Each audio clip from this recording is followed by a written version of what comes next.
Thank you for listening to Hustle and Heart. I'm your host, Edie Weintraub. Today we have the pleasure of speaking with Chef Deb Oxman, a culinary artist known for her passion for global flavors, health-conscious cooking, and unforgettable dining experiences. With an impressive career spanning experiential, customized personal chef services and in-flight catering, Chef Deb brings warmth and creativity to every plate. Explore her culinary journey and discover how she transforms ingredients into nourishing dishes that celebrate flavor and wellness. Chef, thank you so much for being here with us. You're so welcome. So for those who are not familiar with the great work that you do, tell us a little bit about yourself. So I actually have two companies. It was fascinating how one was born out of the other and the lessons I learned along the way about culture. So thank you for having me. And this is a perfect opportunity to tell your listeners about it. Savor Culinary Services was created 21 years ago. I've owned this company for 21 years. It is a company that most people said would never work and I shouldn't do it. And way back then, I knew that I had to. Long story short, Savor we believe strongly in food as medicine. Our clients either want to heal through food, prevent illnesses and disease processes, or have healed and want to maintain. We do that through customized personal chef services. And when I talk about customized, I highly customize to the individual family, down to the individual ingredient, down to the individual family member. We do that. We are also known for catering, but via an experience. This is not what can you get for? We just want to fill them up. If you want to have a pop-up art gallery while the artist paints their version of our menu, then we're your people. Like very, very cool, unusual events. And then we also do a lot of in-flight catering. That is an industry that we became a part of about 3 years ago, and definitely has its own rewards and challenges. Out of all of these things, about 10 years ago, I started a culinary business coaching and consulting company for established culinary business owners. We don't work with startups.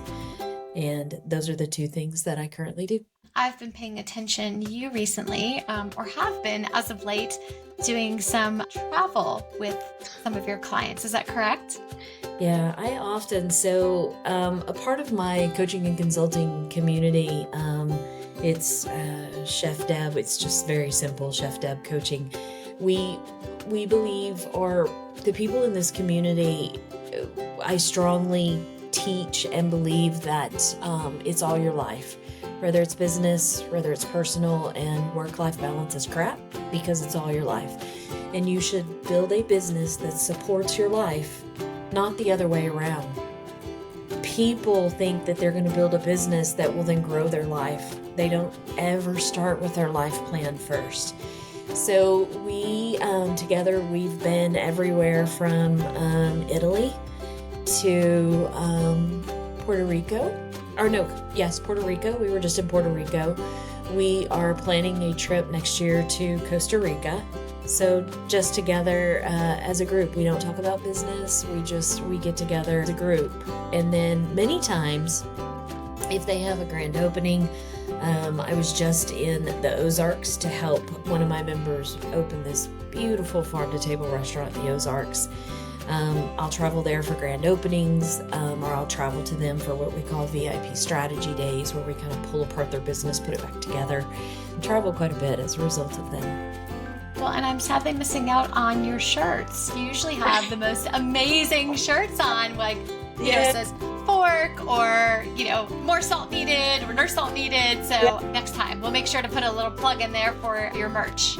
Well, and that's actually about to be on my website, because on the Chef Deb website, we're actually working with a t-shirt person now to really start to have those, because I have one that says need salt, and the other one says salty, or go cry in the walk-in. This one's champagne and caviar. One of my favorite ones is I'm billing you for this conversation. A lot of times I wear that on podcasts. Being a little displaced from my home currently, I don't have access to all those t-shirts. Well, we appreciate them. I'm sure we'll be able to showcase them a little bit more. So, if there's a young individual out there that's looking to contemplate culinary, whether pastry, their own restaurant, or working in the corporate world with someone like Cisco, Sodexo, any advice you would offer them? And I love that you asked that question because I think our industry is changing for the better. I think our industry, is changing from the belief in mental health services now to just better care of our staff and our employees. But with what goes along with every industry are some kind of, old school thinking and ways of doing things. One of the things and I'm on one of the advisory committees of a local culinary school here, and one of the things that I just stepped into it the first day, and the first thing they said is, we're taking our communication class and intro to business out of our programs. And I raised my hand, and I was the only, there was 30 people there. There was only 3 of us actually in the industry. And I said, that's a disaster. That is an absolute disaster, and you wonder why there's so much turnover. I tell people all the time, if you're going to go into this industry, regardless if it's a hospitality, you're going into a restaurant, whatever your thing is, that one, have really, really strong boundaries about who you are and your belief system, like strong boundaries. Because in culinary, you have a tendency to get immersed, and then you're starting to be pulled in all kind of different directions. I try so hard to help people to understand that if you're going to go in this industry, that not only is communication training it's imperative, but so is leadership training. This is an industry that can eat you alive if you let it, or you can thrive in it if you let it. Communication, leadership, boundaries, but also any type, even if you don't want your own business, even an intro to business, so that you hear things like a profit and loss statement. You understand how to calculate food costs, even if you have nothing to do with them. Because one of the first things I ask every employee that sits in front of me is, how can you lose me money in your position? And based upon that answer is really how the next set of questions go. So I think that that's not taught enough, that those qualities before you step into this industry, they will serve you as an employee, they will serve you as a business owner. I think those qualities transcend beyond hospitality, right? Any business should really focus on communication and leadership and understanding the business model. How are we making money, and how are you part of that system that we could all work together to thrive? I think when people come into my particular industry, I think they lose their kindness. And that's what makes me sad. They lose their kindness. And often they blame it on, well, it's the industry. I'm like, no, it's the person. It's what you allow. Don't lose your kindness. I have a young, not a new, executive chef. He's 26. I've been mentoring him since he was 18. When people say, you have a 26-year-old executive chef? Yes, I do. He deserves it. And he has to have some hard conversations later today. I said, be fair, but be kind and lead them.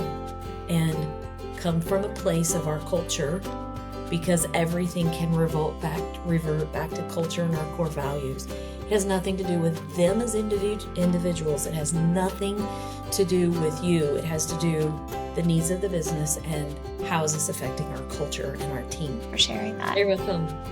So, yes, you've been in the world of culinary and hospitality for many years.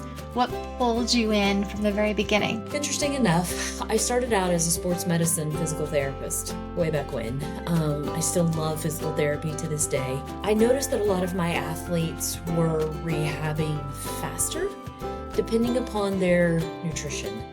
But that still wasn't enough to pull me in.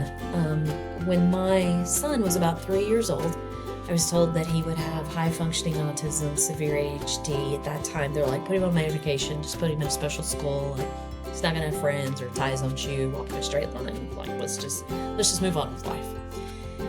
And I thought to myself, well, no. I don't like that answer. Go, Mom. Yes. We have to figure this out. So I had a good friend that was a nutritionist, and she said, how does his body use food? And I thought, what the heck does this got to do with anything? I need to fix my child. Like, he's got a life to live. And she goes, let's find out. And he was intolerant to a lot of things. We had to detox him. Like, it was just, oh my gosh. At 3. At 3 years old. And it's not that he was not fed poorly. He was fed really well. I said, let's try it. We literally have nothing to lose. So took him off medication. I changed his food. Nothing else happened. And I had a different child in 3 months. Drastically different child. And I thought, who else knows about this? And of course, I thought, I've got to figure this out. So let's go to culinary school. Culinary school, they say, okay, so when you work on somebody's line in a restaurant, and I remember thinking, no, that's not going to work for me. And they're like, well, that's the only path you have. And I said, so I heard you say no. So that's not going to work for me. And so then I heard about this world of personal chef, and I thought, well, that's cool. So I learned about personal chef stuff and, training. And they're like, so when you go into people's home and you cook for one client a day, I thought, well, that's stupid.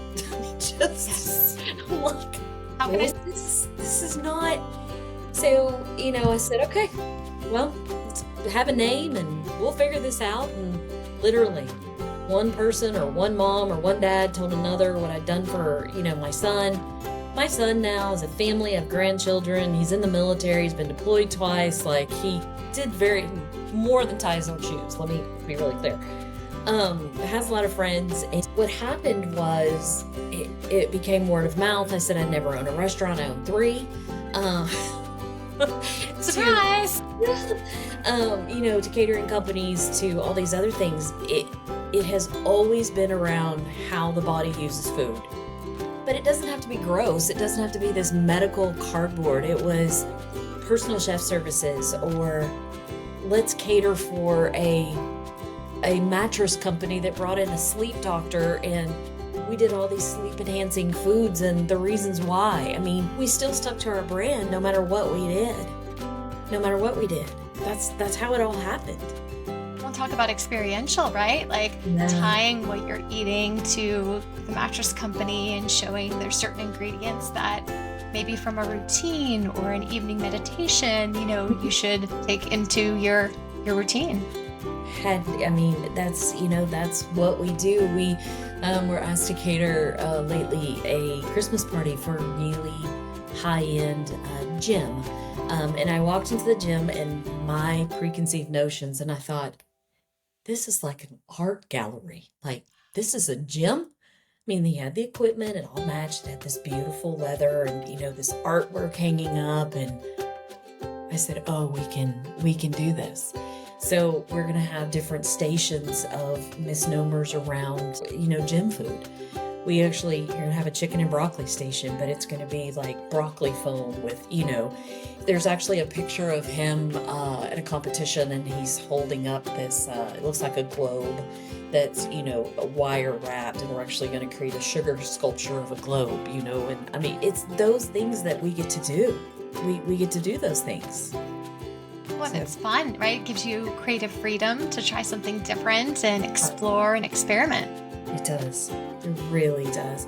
But this is one of those things about boundaries. And when you go into culinary, you can't forget who you are. You can't forget what you want to do in the world, because there's such a way things are supposed to be done. And it doesn't have to be that way. It doesn't matter what industry. It doesn't have to be done that way. My culture at Savor is very different. We sit down and we really talk about belief of food as medicine. And I've had to let go of some amazing chefs because they didn't believe that. They were there for the notoriety. My kitchen staff, they listen to all kinds of music. They're very quiet people. If I interview somebody that's just, kind of in your face, I'm like, I'm going to tell you now, like, you're going to hate it here, and I wouldn't do that to you.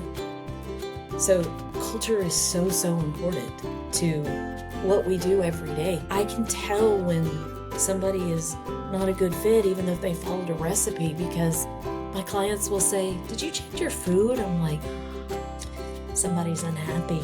Yeah. Hopefully that hasn't happened too often, but fascinating to hear that that difference was so illuminated. We had a tragedy about 6 months ago where one of our beloved team members died very unexpectedly. And his mom called me, and I was the one that had to tell the team. And when everybody came back in, of course, it was a very somber day. We still had families to serve. But I can't tell you how many people called me and said, "Your food tastes different." Like, sad chefs make sad food, I'm sorry. So How long did it take the team to heal from that? probably about a month. And we still don't have answers, but we don't know why. But there's a phenomenon in culinary that most people don't get. We've worked with a local chef just outside of Atlanta, and his friends collect kind of produce from all over the state and bring it, and they feed it to his hogs. And he delivered some of the pork to one of his butchers, and they said, "Oh my gosh, Farmer John, what did you do with this pork? It tastes like oranges." He goes, "Well, the pigs were eating oranges. Right. Of course it's going to taste like oranges." And so similar to your story, right? Like, the chefs were sad, right? They were grieving and going through this process, so they couldn't put the love that you normally do in the dishes that you're creating. Food and culinary is so much more than the ingredients and the recipe and all of those other, it really has to do with the hands that prepare the food. And that's why I'm just so adamant about our culture and making sure that I can't make everybody happy, but making sure that we have a continuity in our culture, because it really, really does matter. It does. I just hired, and this is so funny because people that are listening, many have not stepped into this world. But, if you just kind of think about, most people have watched Hell's Kitchen, and, in many places that's allowed. It's not allowed in my kitchen. He would not fit our culture well, and I'd have to tell him so. But whenever I was hiring a new ops manager, she told me I specifically wanted her. I was excited about interviewing her because she had been a certified preschool teacher. She'd worked in a mental hospital, and she was a prison guard. And I said, "Wow, we're uniquely qualified."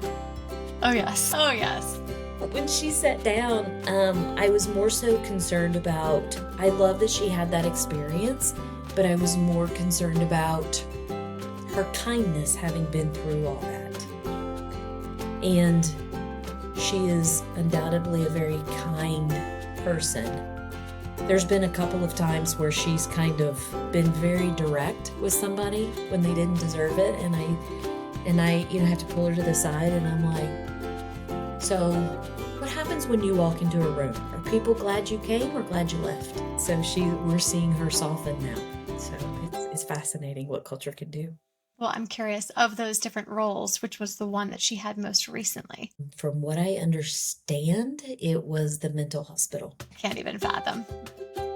That has come into play, actually, really amazingly so. We have some disordered eating clients, and I was one day pulling my hair out where I'm like, I know I explained, like, what is going on? And she said, "Deb, it's manipulation." I said, "Wait, what?" I never thought of it because I have chef brain, and she can't have gluten, and she can't have dairy, and she's got to have 600 calories a meal, and it's not what she said. She goes, "She's not doing it on purpose. It's the anorexia brain that's talking." And I said, so it's been very valuable for her to have that experience. Fascinating. I'm sure you guys could talk for days. Yes, we can. The stories. So I'm curious, as you said, you weren't necessarily setting out to go into restaurants, but you have 3 or have had 3. So how did you get pulled into that world? So what happened was I needed, because I chose not to do the traditional model and cook in people's homes, I needed, of course, you have to have a commercial kitchen so you can cook from there. And there was an opportunity not far from my house for a restaurant on the lake. And I thought, I don't want a restaurant. And he said, no. It's seasonal. Here's this beautiful kitchen. All you have to do is just run it on the weekends. And that's the stipulation for you being here. All this beautiful restaurant on the lake, commercial kitchen ready to go. How about $35,000? And I said, okay. To this day, I say that I'm glad I was so naive, or I wouldn't have said yes. But being so naive teaches you so much. And sometimes I'm actually envious of the business owners who are starting out in business because they're so naive that they're willing to take those risks and make those big jumps because they don't know what's on the other side. Well, I didn't know what was on the other side. I have never in my life worked so hard. I have slept in that kitchen. I had little kids. I had a family. I was married. I had no idea what was going to happen. Can I just pause for a second? That's $35,000 a month in rent, or what was that number? Total. Okay, he gave it to you. Got it. $35,000. Yeah. Kitchen equipment, tables, recipes, everything I needed. Just walk into it. And did not rent? charge me. Okay. All of it. Yeah. I didn't have to pay rent. He actually owned the kind of the marina that it sat on, and he owned the building. Sure. And he knew that the food would bring people into the marina, so he didn't charge me anything because I was kind of marketing for him. I kept that about 3 years until I had the opportunity to open up another version of Savor in Austin. So I moved my team into a different commercial kitchen, just sold that restaurant as quick as I possibly can. Unfortunately, sold it for $350,000 before they made the first payment. They filed bankruptcy, so never saw a dime from that. 2 companies, both locations, Austin as well as Fort Worth. And I ran that for about 3 years, and I thought, I don't like to. Actually came back to Fort Worth while I was really ramping up the company here. I had 2 investors that came to me and said, we want to take your concept of, we'll call it healing foods, but do this for athletes. And we wanted to open up a restaurant here in the suburb called South Lake. It's kind of in between Fort Worth and Dallas, very affluent area. Decided to do that, and we got the doors open, and I chose to walk away from that partnership. It was not a good fit anymore for my lifestyle and my boundaries. And so we got the open. It became very successful. This is just kind of how the restaurants happen. It just kind of happened. I've had people who said, hey, so can you? No, I don't do restaurants anymore. No, thank you. I know a lot of folks like you, right, who have been in it, the intensity, and there's still other opportunities, as you've expressed, that are still in culinary, but not running a restaurant day in and day out. It's a grind. We've curated now 6 food halls, and a lot of the folks that we worked with were not existing open and operating brick and mortar businesses. They were food trucks, they were catering, they were doing private meals, and they wanted to explore what a brick and mortar would be like. But thankfully, they're able to leverage the audience of the neighboring vendors and chefs that are around them. So they're not going into a brick and mortar having to do everything themselves. It's nice to do it in a collaborative environment, but it's still hard. Yeah. I'm, of course, biased, and I don't really understand this concept of hard because every industry has, a version of hard or thinks theirs is the hardest. This industry certainly has a uniqueness to it that the outside world would see it as a very hard industry. So, but it is one that has, fed my children and certainly giving me lots of life experiences, positive and negative, to learn from. So boundaries. Being that you've had a great time in the industry, what are you excited about for the future? What are the opportunities that we should be celebrating and looking forward to? What I'm most excited about is that we used to be creative about food. And I love the diversity of the food. I love the uniqueness of the food itself, but what I'm most excited about is, and this is the culinary coaching side of me that's coming out, is people are choosing not to be bound by the traditional models anymore. That is what I love. Used to, if you were hungry, you went to a restaurant. Then the world was taught more about they can have anything they want delivered to their door in the way of various meal delivery apps. Then what we started happening is we started to see these amazing culinary innovators do things with indigenous cuisine. They opened up whole restaurants. They opened up whole brands where it might be just a personal chef brand or just a catering company. I love the ingenuity of you're not bound to, this is my restaurant model, this is my catering model, this is my cooking school model. Now it's kind of like all of a sudden people are saying, I can do that too. Like just because I own a restaurant, like I'm getting a lot of calls from, how do I break out of this traditional restaurant model? Because now you have food trucks that are doing these extraordinary catering events. A food truck is no longer used to, pass things through the window. Catering companies now are doing the most amazing pop-up dinners.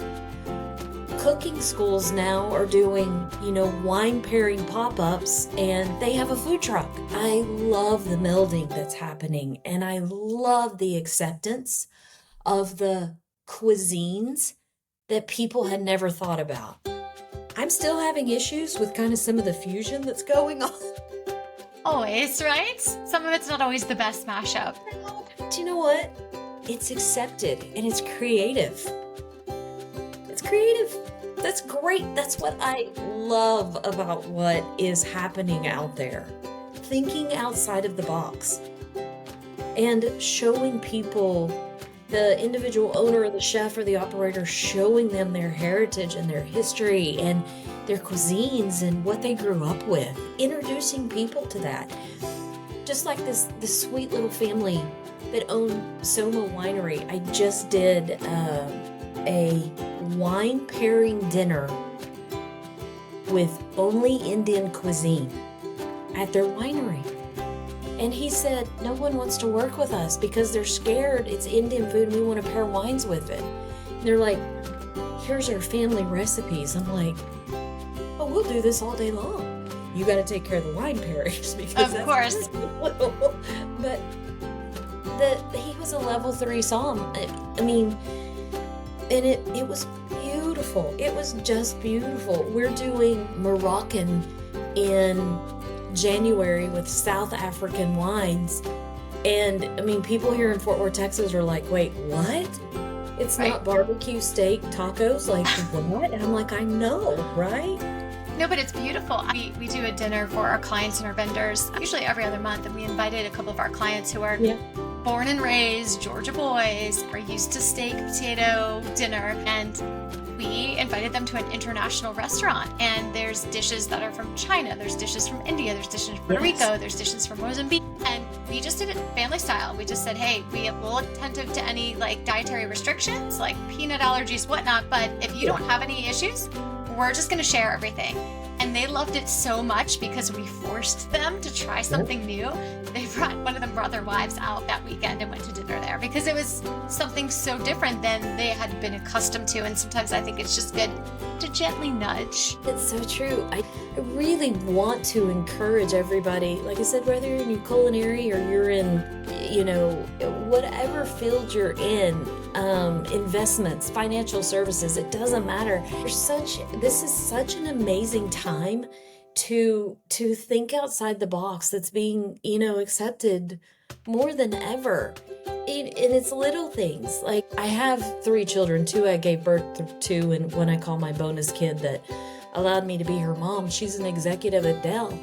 And she said for the first time ever, she goes, I have to present to the board, but no one uses slides. I said, why?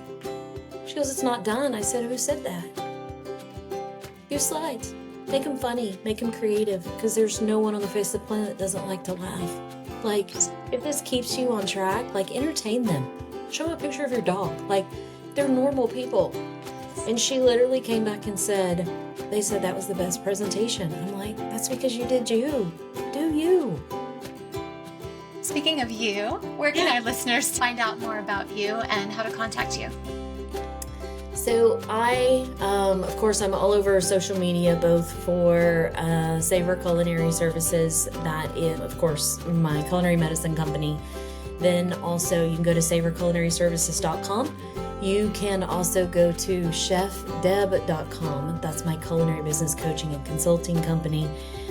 You can find me all over social media. Sometimes a lot of people just Google me. Chef Deb in Fort Worth, Texas, too. I've been married for 10 years, but I recently finally changed my last name to Oxman, Oxman, but most of the world knows me as Ken with a C. So there's all kind of ways to get a hold of me. An inspiring conversation with Chef Deb today. Your dedication to creating health-conscious, globally inspired dishes and your commitment to bringing people together truly shines through. Thank you for sharing your journey with us. To our listeners, whether you're looking to elevate your cooking, plan an unforgettable event, or simply get inspired in the kitchen, Chef Deb's approach to food is a beautiful reminder of the joy and connection that comes with every meal. Stay curious, cook with heart, and remember to savor every flavor. My name is Chef Deb Oxman, and you're listening to Hustle and Heart.